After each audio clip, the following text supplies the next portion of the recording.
Ronnie, I've noticed another thing when walking through this house is the beautiful windows you have. And I know a lot of people moving new to our area and moving here perhaps might have concerns about some of the coastal storms we've had many years ago, and maybe concerns about those windows. So could you talk to us a little bit about the windows that you've chosen for this house? Well, these windows are made by Andersen, and they do meet storm criteria.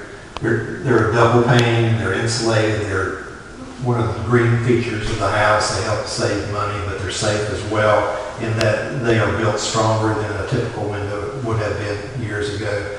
And we looked at the entire building envelope and tried to do additional things to make the house even more safe. There's a lot more steel in a house built today than a house that was built 15 years ago, maybe even 10 years ago. And we have used those Simpson ties and those Simpson bracing avenues or components to make sure that this house is as strong as it can possibly be and still have windows, because it would be a whole lot simpler to build a strong structure without windows. Sure. But we've used the best windows so that we know that they will withstand what this area will see from time to time. Right.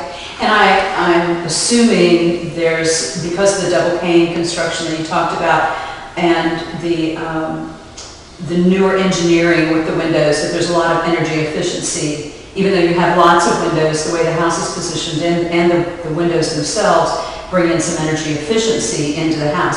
Are there any other features that perhaps were energy efficient considerations that you had? We built to the Energy Star criteria. We did extra insulation in places. We did additional sheeting in places to back up the insulation so that the entire house would be better insulated so that you could have lower energy costs for heating and cooling.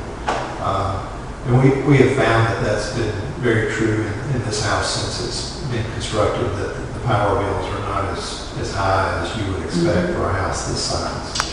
And you have ceiling fans in most every room, I've noticed. And you've used gas for a lot of your, for things like the water heaters and that sort of thing too. We are very fortunate to have natural gas in this area.